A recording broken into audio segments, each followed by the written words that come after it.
à mettre en contexte. Oui. Donc, comme Nick il dit, habituellement, les biblibières, on fait ça en deux parties. La première, c'est une petite présentation. On fait comme on met la table, si on veut. On étale le buffet devant vous. Et puis, dans la deuxième partie, on souhaite vraiment votre contribution. On souhaite vous entendre, dans le sens que vos questions, oui, mais plus que ça aussi vos commentaires, voir vos critiques, vos désaccords, etc. Donc, on espère vraiment que dans la deuxième partie, on va pouvoir avoir une interaction assez riche. Donc, c'est ça, tout au long de la présentation, comme Nick disait, prenez des notes, réfléchissez peut-être à certains points que vous aimeriez qu'on aille plus en profondeur. Et puis, c'est ça, on va avoir une bonne discussion là-dessus par la suite. Donc, c'est ça, la question d'aujourd'hui qui est devant nous, c'est comment faire sens du récit de la Genèse et du rapport entre la science et la foi. Ça a été formulé d'une façon à ce qu'il y ait vraiment, en fait, deux questions devant nous. Une question d'interprétation, après ça, une question plutôt philosophique de comment faire, faire sens du rapport de la science et la foi. Donc, il y a 5 points essentiellement qu'on aimerait regarder ce soir. Le premier, c'était la question de qu'est-ce que les premiers lecteurs du récit de la Genèse auraient compris dans leur temps. Donc, la question du contexte socio-culturel de la Genèse, comment ce texte-là aurait été compris par les premiers lecteurs. Et le deuxième point qu'on va voir, ce serait la question de la pertinence de la réflexion sur le rapport entre la science et la foi. Ensuite, la question du genre littéraire. Est-ce que les deux premiers récits de la Genèse sont des textes historiques? Est-ce que c'est des mythes, des légendes? Est-ce que c'est une allégorie? Comment il faut comprendre le genre littéraire derrière ça? Et quatrième point, on va parler à proprement dit du rapport entre la science et la foi, les différentes façons de voir les deux. Et enfin, le dernier point qu'on va voir, ça va être par rapport aux différentes positions chrétiennes sur les deux grandes théories scientifiques expliquant les origines. Donc, on parle du Big Bang et de l'évolution. Comment se positionner en tant que chrétien sur ces deux grandes théories-là? Fait que ça, c'est un petit peu le plan qu'on a pour aujourd'hui. Au pire, c'est pas tant grave. Hein. Si ça marche pas, on peut juste laisser faire. Ouais, je pense qu'on va laisser faire. OK. Fait que, premier point, c'était la question de la Genèse dans son contexte socio-culturel. Puis, une des choses qu'on apprend en théologie, c'est qu'une des premières règles d'interprétation qu'on apprend en théologie, c'est qu'un texte ne peut pas vouloir dire ce qu'il n'a jamais voulu dire. Donc, c'est vraiment important de se poser la question, quel sens l'auteur a voulu donner au texte qu'il a écrit? Ça veut dire qu'il faut réussir à faire abstraction ou suspendre nos propres questions et en plus nos propres référents pour aborder le texte un petit peu dans le monde de l'auteur et puis se dire, c'était quoi ses questions à lui? C'était quoi ses référents à lui? Et par exemple, juste le mot mariage pour nous, ça a un référent. Le mariage, c'est l'idée qu'il y a deux êtres qui vont choisir librement, par attraction et sentiment amoureux, de s'unir ensemble, de s'engager pour la vie. Mais dans le contexte du Proche-Orient ancien, le même mot mariage pouvait communiquer quelque chose de différent dans le sens que oui, c'était ça, c'était l'union entre deux personnes, mais en plus, un mariage avait la connotation d'une alliance entre deux familles pour partager les richesses qui étaient communes à chaque famille. Donc, il y avait comme une dimension sociale beaucoup plus grande à l'époque que nous aujourd'hui. C'est un petit peu la même chose pour le récit de la Genèse dans plusieurs autres notions. Là. Mais donc, c'est ça un petit peu la question qui est devant nous pour le premier point. Quel était le message que l'auteur voulait transmettre au travers de chaque récit créationnel? Est-ce que vous m'entendez bien? OK. Un peu plus de volume sur le micro-là.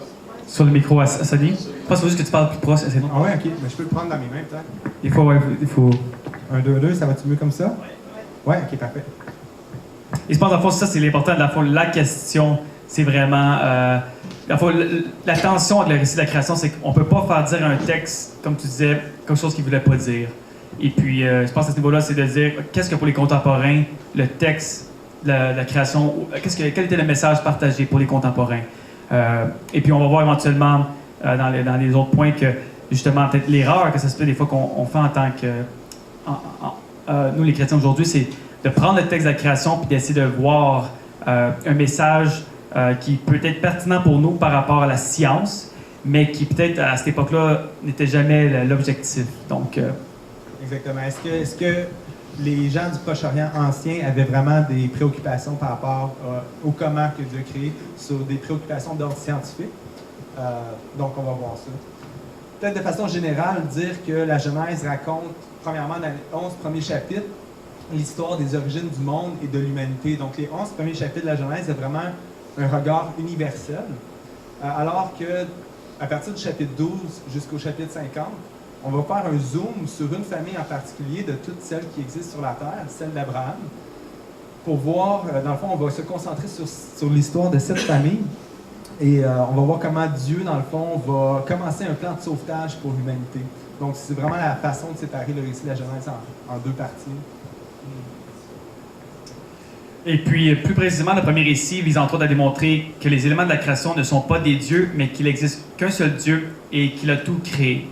Donc, on ne va pas déjà trop s'avancer dans le récit de la création. Mais on avait un PowerPoint pour vous. Malheureusement, il ne fonctionne pas. Mais ce qu'on aurait pu voir, c'est dans le fond, le récit babylonien de la création, il s'appelle l'Enuma Elish. Est-ce que peut-être tu veux faire des comparaisons, justement? Oui, bien, je peux peut-être le lire. Vous êtes assez familier, j'imagine, avec le récit de la création, la Genèse, le premier chapitre, right? Vous connaissez le... Je vais peut-être le lire quand même, là, la Genèse, juste les 3-4 premiers versets. Là. Au commencement, Dieu créa les cieux et la terre. La terre était informe et vide. Il y avait des ténèbres à la surface de l'abîme, et l'Esprit de Dieu se mouvait au-dessus des eaux. Dieu dit, que la lumière soit, et la lumière fut. Dieu vit que la lumière était bonne, et Dieu sépara la lumière d'avec les ténèbres. Dieu appela la lumière jour, et il appela les ténèbres nuit. Ainsi il y eut un soir, et il y eut un matin. Ce fut le premier jour. Ça, c'est les 5 premiers versets du livre de la Genèse. Maintenant, on va lire les quelques premières phrases de Enuma Elish, comme Nick disait. C'est un texte babylonien qui a été écrit 1100 ans à peu près avant Jésus-Christ. Puis regardez bien les mots qui reviennent. Donc, je vais le lire. Lorsque là-haut le ciel n'avait pas encore de nom, et qu'ici-bas la terre ferme n'avait pas de nom, seul Apsu, ce qui veut dire eau douce, le premier, le progéniteur, et Tiamat, eau salée, la génitrice qui les enfantera tous, mêlaient en un seul tout leurs eaux. Ni bancs de roseaux n'y étaient encore agglomérés, ni canets n'y étaient encore discernables. Des dieux nuls n'étaient encore apparus. Ils n'étaient ni appelés de nom, ni le titre de destin. Alors d'Apsu de Tiamat, dieu des eaux, dans la vase précipitée, Lamu et Laamu ont émergé et leur nom fut prononcé. Fait que, entre autres, là-dedans, on voit l'idée des eaux. C'est vraiment intéressant. Il y a aussi la question du ciel et de la terre. Les deux récits commencent en parlant du ciel et de la terre. Mais une des choses qui est frappante, c'est que dans le récit mésopotamien, il y a 2 dieux au début, puis les 2 dieux, c'est les eaux. Il y a les eaux salées et les eaux douces, et les deux ensemble, ils forment, on pourrait dire, la réalité primordiale. Alors que dans le récit biblique, c'est écrit que l'Esprit de Dieu se mouvait à la surface des eaux. Fait que déjà, la différence dans le récit biblique, c'est l'idée qu'il y a un seul Dieu, il n'y en a pas plusieurs. Et aussi, c'est que Dieu est distinct de la création. Dans le récit babylonien, c'est les eaux qui sont Dieu, déjà en partant. Mais dans le récit biblique, l'Esprit de Dieu se meut au-dessus des eaux, donc il dépasse, il est comme distinct des eaux, il n'est pas comme équivalent à la création. Donc déjà, dans le fond, avant de rentrer même dans les possibilités, toutes les possibilités d'interprétation du récit, ce qui est important, c'est de voir que, naturellement, Israël, qui, dans le fond, se retrouve à être, dans le fond, la probabilité, dans le fond, que le livre de la Genèse aurait été écrit au début d'Israël, au niveau de la formation du peuple d'Israël, Israël était en contact avec plusieurs peuples. Puis un point avant même de rentrer dans les interprétations qui est vraiment important de comprendre, c'est que pour les contemporains qui devaient dealer et tout le temps négocier avec toutes les autres croyances qui les entouraient, on voit dans le récit de la Genèse, il y a vraiment une spécification claire que tout ce qui est autour de vous, pour tous les autres peuples, c'est des divinités, mais pour Israël, il n'y a qu'un seul Dieu. Dieu a créé les choses et le soleil n'est pas une divinité. Si on regardait les Égyptiens, c'était le dieu Ra, alors que Dieu va venir créer le soleil. Donc Dieu engendre chaque chose et tout ce qui est autour de nous n'est pas nécessairement une divinité. Et puis, ce qui est intéressant, c'est qu'autant dans la Bible, autant dans les autres écrits, on va voir justement cette notion-là du chaos.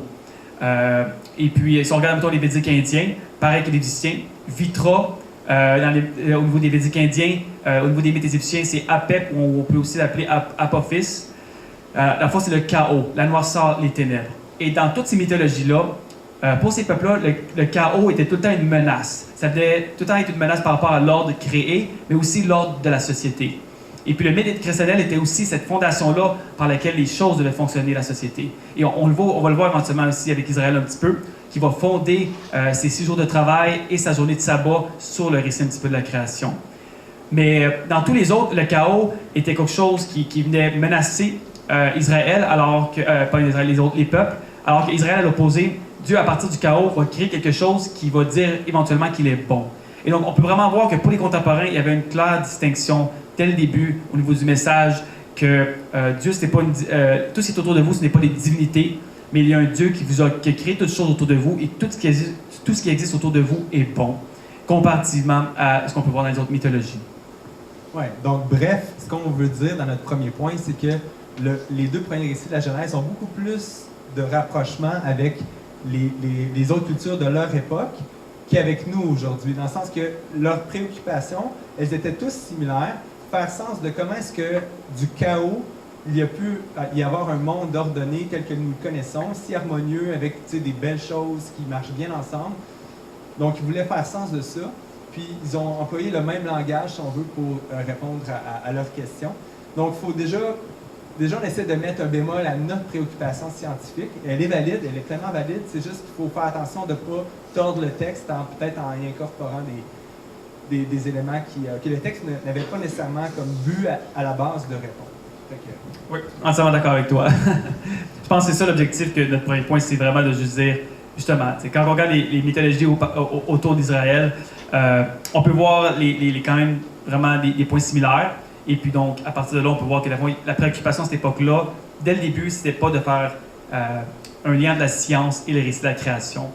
Donc, pas qu'on peut pas le faire aujourd'hui, mais on va voir plus tard que dans le fond, le premier objectif d'Israël, c'était pas ça. Fait que numéro 2, la question de la pertinence de la réflexion justement entre la science et la foi. C'est bien beau, OK, on a un contexte différent du leur, mais est-ce que notre préoccupation elle est valide? Et en quoi justement c'est utile de réfléchir sur justement le nouveau discours scientifique qui a émergé dans les derniers siècles et justement les récits de la Genèse. Une des premières choses qui va de soi, là, c'est que la question des origines, que ce soit sur le plan scientifique ou sur le plan biblique, ça répond à la question du sens de la vie. Et évidemment, si on détermine d'où on vient, on va aussi savoir où on va. Et donc, je pense, par exemple, un exemple là, qui est frappant à ce niveau-là, je ne sais pas si vous connaissez David Wood. C'est un YouTuber qui parle beaucoup, qui interagit beaucoup avec les musulmans. Mais il parle de son témoignage dans une de ses vidéos. Et puis, lui, il était en fait un psychopathe avant de devenir chrétien. Et il se disait que si on est juste le fruit de l'évolution, en fait, on est juste de la matière en mouvement. On est juste des amas de cellules biochimiques. Et puis, on n'a pas nécessairement de valeur en tant qu'être humain. Et en fait, lui aussi, un de ses problèmes, selon les gens de son entourage, c'était qu'il n'y avait pas d'émotion. Par exemple, il venait d'apprendre que son ami était décédé à l'âge de 8 ans. Et puis, il n'a pas réagi émotionnellement. Et avec le temps, il commençait à se dire... De là qu'il est un psychopathe aussi. Ouais, là, il comprenait que les gens percevaient qu'il y avait peut-être un problème. Puis là, il commençait à réfléchir dans une perspective évolutionniste. Et il s'est dit, finalement, il est juste le stade avancé de l'humanité. Eux, c'est comme l'ancienne version des humains qui ont encore des émotions qui sont faibles. Et lui, c'est comme un surhumain. Et puis, dans le fond, pour juste célébrer sa grandeur, sa puissance, il a décidé de faire encore plus peur aux humains et puis de devenir psychopathe, si on veut, puis il a fait des choses atroces en fait. Mais c'est juste l'idée que, de toute évidence, si on est juste le fruit de forces cosmiques impersonnelles, il y a tout le sens de la vie, la valeur de la vie vient de prendre un gros coup, alors que si on vient de Dieu, on a été voulu, on a été créé dans une intentionnalité, on a un but à notre vie, bien ça donne toute une autre perspective. Oui, puis au niveau de ça, je pense au niveau de la relation de la foi et la science, ou est-ce qu'il y a un dialogue possible ensemble? Est-ce que ça peut venir les deux ensemble jouer pour donner une identité à l'homme, qu'on le veuille ou non? Si on va juste d'un côté de la science avec l'évolution, ben oui, on peut tirer certaines identités pour l'être humain, comme David Wood. Est-ce que la foi maintenant peut venir jouer là-dedans? Absolument. On va en parler un petit peu plus tard. Mais pourquoi est-ce que, plus précisément, le récit de la Genèse est pertinent? Moi, personnellement, je trouve qu'au niveau des chrétiens, malheureusement, trop souvent, peut-être, on passe rapidement par-dessus le récit de la création. On va peut-être prendre pour acquis des fois que aussi c'est des jours de 24 heures.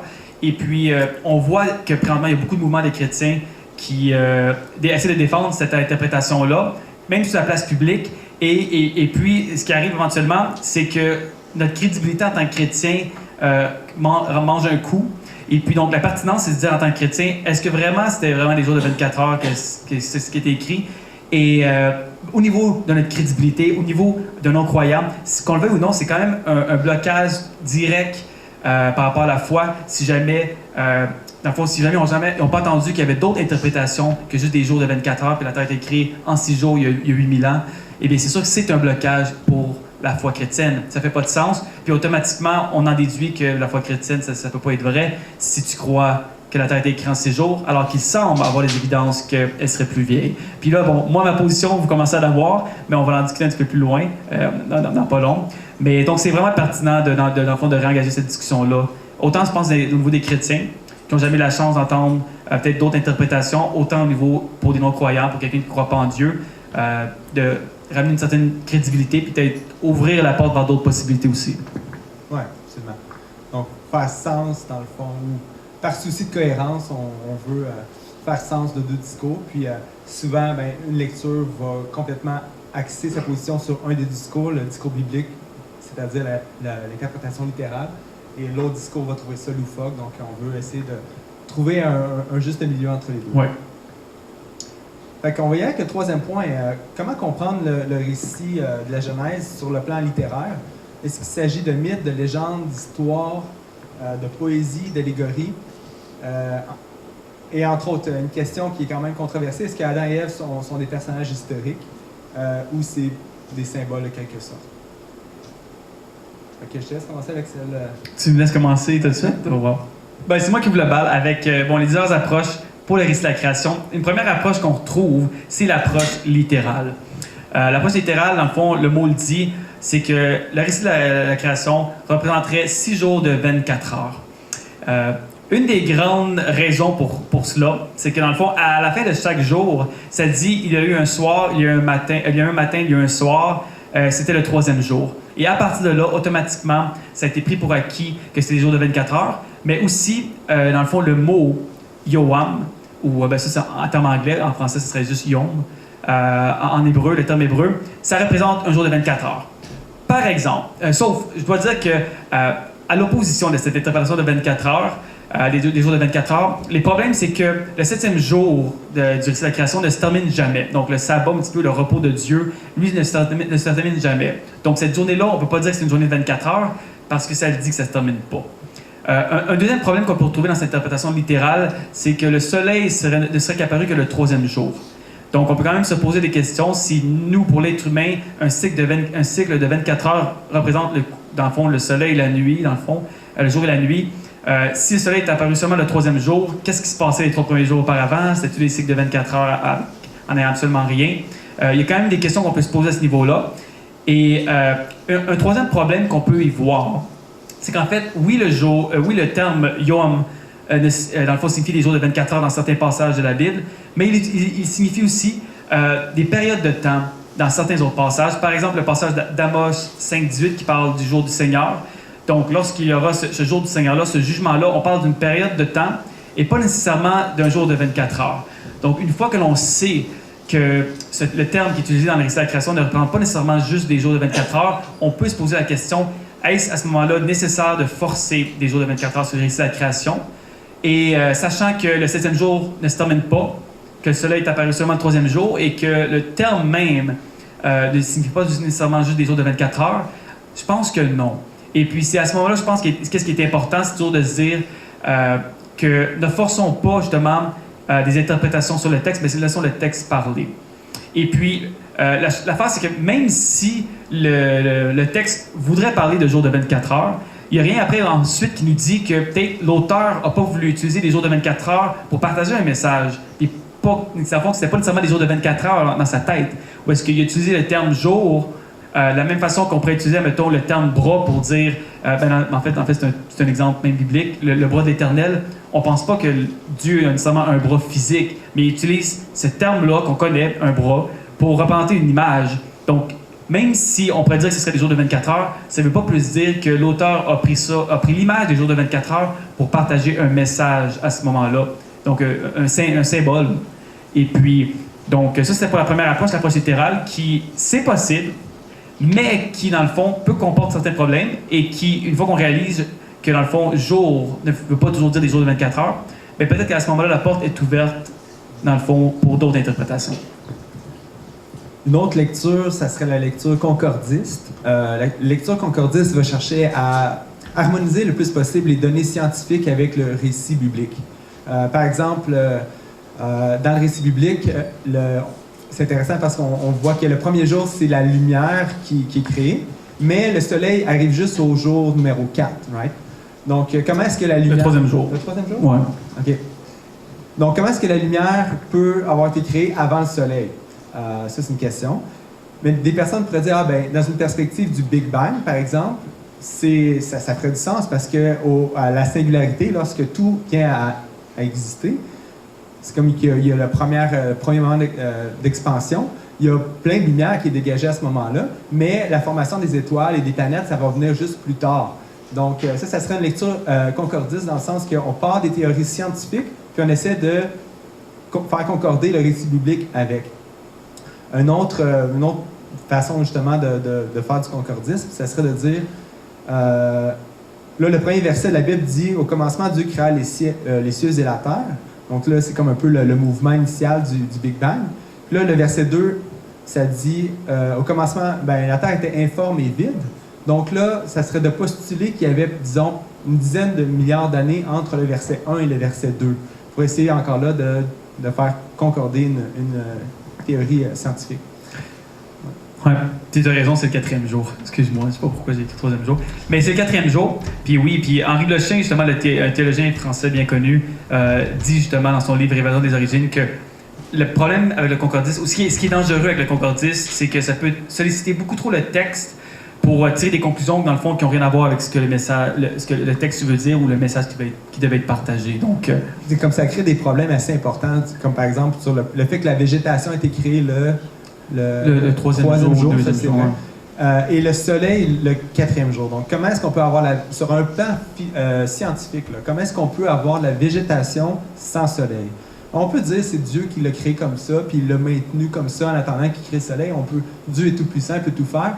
Oui, mais c'est plus scientifique. Là on essaie de contraindre le texte sur une perspective scientifique, mais alors que le concordiste essaie de faire fitter la science avec le récit biblique. Ouais. Donc là, on fait concorder la science avec le récit biblique, mais quand ça ne fonctionne plus, on fait du surnaturel un peu. Ouais, c'est ça. Donc ça devient touché. Puis une des interprétations que vous avez déjà entendues justement par rapport au soleil qui est apparu le 4e jour, c'est que dans le fond, qu'est-ce qui se passait avec les 3 premiers jours s'il n'y avait pas de soleil, c'était tous des cycles de 24 heures, ils disent que le soleil, ou même par rapport aussi à la végétation, le soleil était toujours là, c'est juste que c'est le 4e jour que Dieu a tassé les nuages pour faire venir le soleil, t'sais. Donc ça, c'est juste que le texte dit pas ça. Fait que rendu là, on peut faire toutes sortes de théories, puis les théories, il n'y a pas de problème, c'est juste que tu peux pas justifier ta théorie.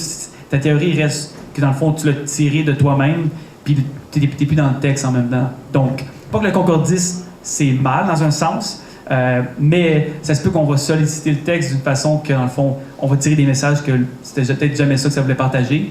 Et puis, aussi, sur le plan justement de la crédibilité, on vient à essayer de vouloir être crédible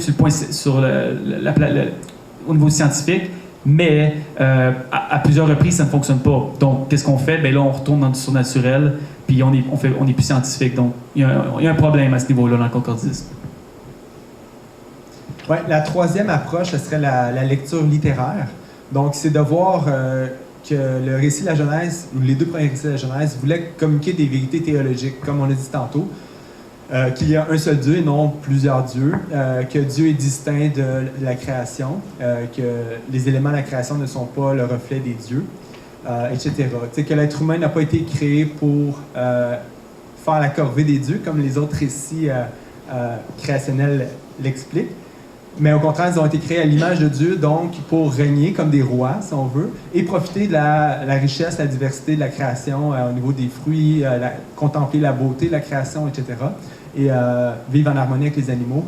Donc, et partager la vie, comme Dieu crée, il partage la vie. L'être humain est appelé à se multiplier, à remplir la terre, partager la vie. Donc, la lecture littéraire chercherait vraiment à se mettre dans le contexte des gens de l'époque, pour chercher à comprendre les vérités théologiques qu'ils ont voulu exprimer.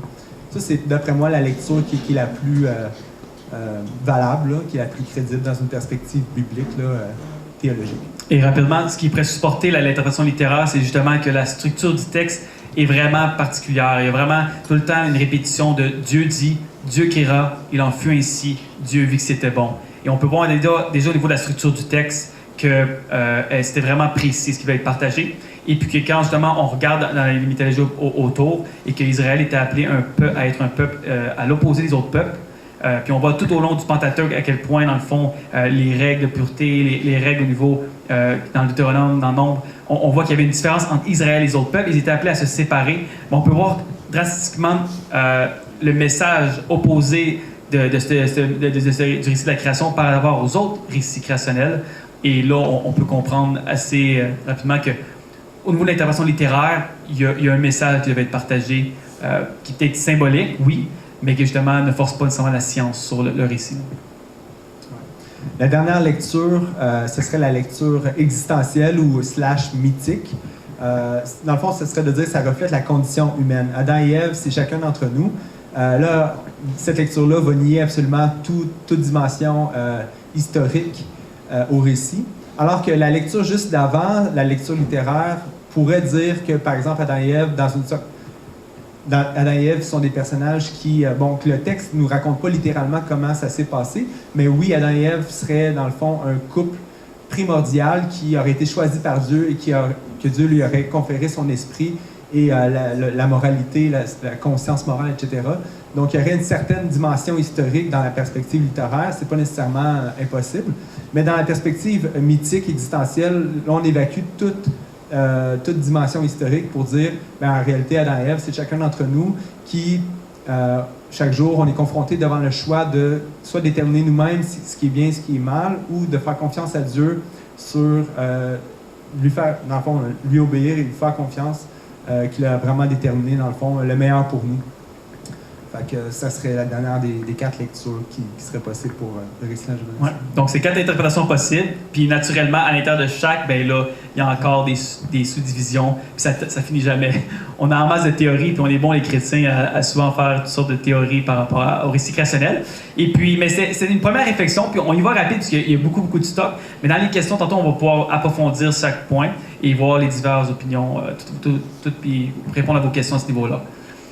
Et puis, donc le prochain point, c'est une fois qu'on a vu ces 4 interprétations, ces 4 familles, comment faire du sens maintenant comment faire sens du rapport entre la science et la foi?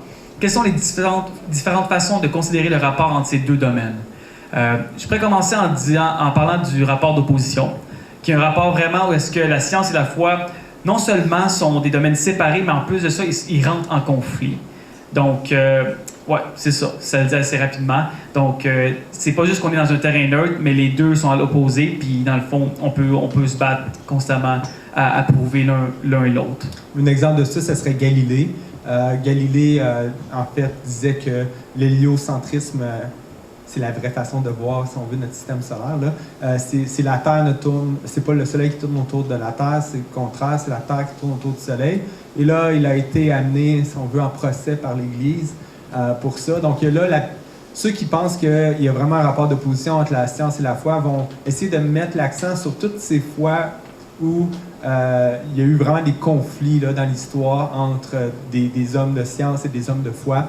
Ils vont aussi, par exemple, pointer le fait qu'aux États-Unis, il y a eu des mouvements fondamentalistes qui faisaient des pressions pour ne pas que l'évolution soit enseignée dans les écoles, etc. Donc, on essaie de toujours démontrer le conflit qui est entre les deux. Et malheureusement, à ce niveau-là, ça a souvent été l'Église qui a été le persécuteur. Donc là-dessus, on peut demander pardon. pour toutes les fois que l'Église a persécuté les avancées au niveau scientifique parce qu'ils voyaient ça comme un conflit puis comme un ennemi en quelque part. Ouais. En même temps, certains de ces scientifiques-là étaient aussi chrétiens, comme Galilée était clairement chrétien. Donc, c'est triste. Ouais. Le deuxième rapport, ce serait un rapport de conciliation. Ce serait de gérer mutuellement. Là-dedans, bon, tantôt on a vu le concordisme. Le concordisme, ça serait un peu une façon d'essayer de concilier science et foi. Nous, on pense que c'est à éviter. Mais il y a une autre façon de chercher à concilier la science et la foi, c'est de le faire au travers de la philosophie. Il y a ce qu'on appelle la philosophie de la religion ou la philosophie de la science, où est-ce que là, on utilise des données scientifiques dans une prémisse qui va finalement construire un argument qui a des fins théologiques. Par exemple, si je dis tout ce qui a un commencement a une cause, ça c'est une notion métaphysique. Tout ce qui a un commencement a une cause. Mon ordinateur a un commencement, ça a été causé, ça a été fait dans une usine, ma chaise, pareil, moi-même, j'ai un commencement, on peut trouver la cause. Ça, c'est un principe métaphysique. Deuxième, ce serait l'univers a un commencement. Ça, c'est une affirmation qui est du ressort de la science, que l'univers a un commencement. On ferait appel à la théorie du Big Bang. Et là, la conclusion, ce serait, si tout ce qui a un commencement a une cause et l'univers a un commencement, l'univers a donc une cause. Et là, la conclusion de notre argument philosophique a une dimension théologique. Mais là, c'est vraiment la philosophie qui utilise la science et qui essaie de démontrer des conclusions théologiques. C'est vraiment, donc, sur certaines grandes lignes, grandes vérités, la philosophie pourrait être utile pour essayer de concilier science et foi, mais une des choses que, en tout cas, clairement, je pense qu'on s'entend, moi et Nick, pour dire, c'est que le concordisme de l'autre côté, qui est la tentative d'aller chercher tout le temps dans la Bible des confirmations, des théories scientifiques, ça serait évité, par exemple. Absolument. Puis le troisième rapport, rapidement, c'est un rapport de distinction, dont partagé, entre autres, par Yves Gingras. Je ne sais pas si on a eu la chance de voir la vidéo. Il y a une vidéo, justement, qui présentait son dernier livre, il a écrit un livre, justement, sur le fait que la foi et la science ne sont pas réconciliables. Tu ne peux pas avoir la discussion ensemble. Ils parlent de deux choses totalement différentes. Et c'est ça qui est ça. Et puis à ce niveau-là, le problème avec cette vision de distinction, c'est que naturellement, on sait que si, mettons, on prend les sciences de la nature, l'archéologie. Si on prend l'archéologie comme une science, eh bien, si jamais on trouve qu'en fond, on trouve le tombeau du Jésus-Christ, puis on trouve qu'en fond, on a ses ossements, puis que dans le fond, il n'a jamais ressuscité. C'est sûr que ça a une implication pour la foi du chrétien parce que ça la rend totalement irraisonnable, irrationnelle. Et puis maintenant, on sait que Jésus-Christ n'avait pas été ressuscité. De la même façon, si archéologiquement, on voit que tous les faits qui sont rapportés par les chrétiens au niveau de l'historicité d'Israël, au niveau de l'archéologie, les villes, etc., on peut voir que s'il y a des contradictions à n'en plus finir, ben, on peut se poser de sérieuses questions par rapport à notre foi en le christianisme. Donc, quand on tombe dans ce rapport de distinction-là, on réalise que non, absolument pas. Si tu peux me prouver scientifiquement que l'existence de Dieu elle est possible, ou que plus spécifiquement au niveau de l'archéologie, une certaine religion ne fait pas de sens, à ce moment-là, on tombe dans un dialogue. On tombe dans un rapport d'opposition. Pas tant que ça que, dans le fond, les deux vont pas ensemble, mais juste que la science permet d'opposer une certaine religion. Et puis, à ce moment-là, on n'est plus dans une distinction. Il va y avoir des affirmations qui vont être faites entre les deux, tu sais. Ils vont avoir un dialogue. Ouais. Le fond de vérité dans le rapport de distinction, c'est que c'est vrai que la science, de façon générale, ça nous explique comment les choses, comment la Terre s'est formée, comment la vie s'est formée, etc. Et que la foi ne répond pas au comment, mais au pourquoi on existe et la question de la moralité. C'est vrai de façon générale, mais le problème, c'est que la Bible fait quand même des affirmations sur la nature du monde, comme le fait que l'univers a été créé, qu'il y a eu un commencement à l'univers. Et ça se chevauche dans une certaine mesure avec les recherches scientifiques. Aussi la question, par exemple, de la mort. Le récit biblique va dire que la mort, c'est quelque chose qui n'était pas là au début de la création de Dieu, alors que le modèle scientifique de l'évolution va postuler la mort comme faisant partie du cycle intégral avec la vie, mort, vie, pour justement créer le processus, si on veut, de l'évolution, où est-ce qu'il y a des formes simples qui deviennent complexes. Donc là, il y aurait une certaine tension peut-être à résoudre d'une manière ou d'une autre. Il y a un dialogue, au minimum, ouais, à avoir entre la science et la foi. Donc, et puis je pense à ce niveau-là, c'est le rapport de conciliation, à avoir le dialogue possible entre les deux, et est-ce que, vice-versa, on peut venir s'éclairer ensemble. Ouais. Le dernier point, ça serait que penser des deux théories scientifiques comme chrétiens? Pouvons-nous être chrétiens et adhérer au Big Bang, à l'évolution? Quels sont les différents points de vue aujourd'hui et les problématiques à ce niveau-là? Puis il y a trois grandes positions. Tu as deux théories, tu as juste trois positions en bout de ligne qui sont possibles. Soit on nie les deux théories. On pense que le Big Bang et la théorie de l'évolution, les deux, c'est faux, on rejette ça. Et là, ça ferait de nous un créationniste terre jeune. La deuxième option, ce serait d'accepter une des deux théories. La plupart du temps, ça va être en fait le Big Bang. On accepterait le Big Bang puis on rejette la théorie de l'évolution. Ça ferait de nous un créationniste terre vieille. Moi, personnellement, c'est ma position. J'ai des doutes par rapport à l'évolution. Je suis ouvert, je ne suis pas complètement fermé, mais je ne suis pas convaincu par les données. Mais la théorie du Big Bang, je trouve que c'est assez convaincant. Et la dernière des trois positions, ce serait d'adhérer aux deux théories scientifiques. Donc, le Big Bang, c'est vrai, et l'évolution, c'est vrai. Et ça ferait de nous un évolutionniste théiste. Qui est plus mon style. Qui est plus... C'est correct. Puis, dans le fond, tu veux-tu finir? On modèle ce qu'on... un nomoto, après ça, c'est de dire, enfin, ces soirées-là, personne n'a besoin d'être d'accord avec nous pour être avec nous. Ben non, c'est ça, on n'a pas besoin d'être d'accord ensemble pour être ensemble. Et puis, s'il y en a qui se posaient des questions, pourquoi est-ce que le créationniste terre jeune dit non au Big Bang? C'est juste dans le fond que, si on croit dans la théorie du Big Bang, on peut croire dans cette étincelle-là que Dieu aurait créé l'univers à partir de rien. Mais le Big Bang, techniquement, c'est une théorie qui, dans le fond, à travers des milliards d'années, ben, dans le fond, les astres, l'univers s'est formé. Donc, techniquement, le créationniste terre jeune, s'il va croire dans une création de 6 jours aussi, ben, le Big Bang, il va peut-être croire à la partie de l'étincelle, mais il ne croira pas à la théorie du fait qu'à partir de l'étincelle, dans le fond, il y a eu l'univers qui est en expansion depuis des milliards d'années. C'est juste ça. Juste au cas. Je ne sais pas si j'ai été clair là-dessus, là, mais... Oui, fait que, on pourrait peut-être aller plus en profondeur dans la deuxième partie, là, parce que je vois que le temps avance, mais peut-être qu'on pourrait terminer en disant que, en fait, on souhaite vraiment que chaque chrétien réalise qu'il y a l'espace pour réfléchir sur justement le rapport entre la science et la foi, puis où est-ce qu'on se situe par rapport aux théories des origines, Big Bang et évolution. Il y a l'espace pour réfléchir. Tu n'as pas besoin à 100% de penser que ça s'est fait en 24 heures. Puis en fait, la seule chose qu'on condamne vraiment, ce serait l'attitude fondamentaliste qui fait un lien serré entre une lecture, qui est une interprétation dans le fond du récit, que ça s'est fait en 24 heures, et l'autorité de la Bible. C'est que ce genre de personne-là dirait, si tu ne crois pas que ça s'est fait en 7 jours de 24 heures, bien dans le fond, tu ne crois pas à la parole de Dieu. Puis ça, en fait, ça serait problématique parce que c'est confondre son interprétation du récit avec la vérité. C'est comme faire une association directe, alors que si tu étudierais en théologie, tu lirais les spécialistes, tu verrais tous les mythes du Proche-Orient ancien qui sont similaires, tu poserais beaucoup plus de questions, puis ça serait moins direct. Oui. L'autre attitude peut être vraie aussi du côté des non-chrétiens. Ils peuvent tout simplement, avec condescendance, dire « Tu crois pas à l'évolution, t'es idiot, t'es obscurantiste, etc. » Ouais. Ce serait deux attitudes fondamentalistes qu'on dit que ben, ça fait juste couper la conversation, puis ça enlève l'espace pour s'en parler dans le respect mutuel. Oui, puis je pense que c'est important pour le chrétien aussi de réaliser que, peut-être c'est pas votre cas ici aujourd'hui, là, mais que la science, c'est pas le diable non plus. Souvent, on porterait la science comme le diable, comme complètement opposé à la foi, mais c'est pas le cas. Donc, il peut y avoir un dialogue possible entre les deux. Et puis, il faut faire attention de ne pas justement se fermer, de voir le récit de la création comme il y a une seule interprétation possible, et puis ensuite être totalement fermé à ce que la science peut les démontrer. Si la raison et la science peuvent venir éclaircir notre foi au niveau de nos interprétations et du message partagé, pourquoi pas?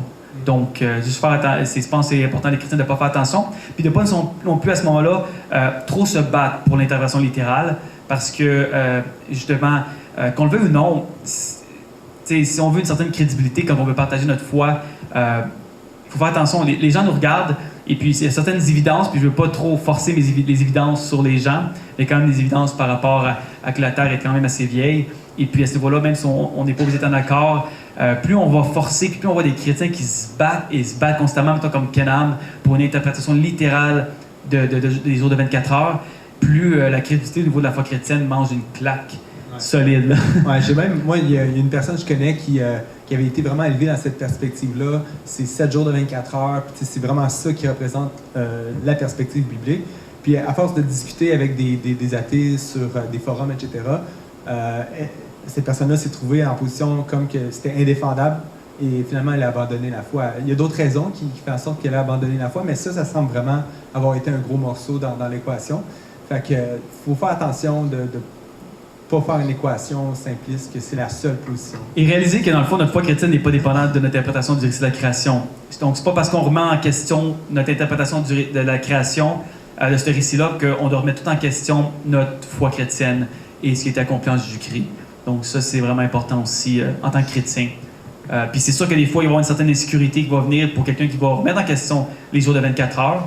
Mais, dans le fond, à force de se rendre, à force dans le fond, d'étudier ou de venir à des soirées comme ce soir, ben on peut réaliser qu'il y a d'autres interprétations et puis que dans le fond, on ne devrait pas avoir peur de se remettre en question à ce niveau-là. Surtout qu'en tant que chrétien, on a soif de la vérité. On croit que la vérité, c'est le christianisme.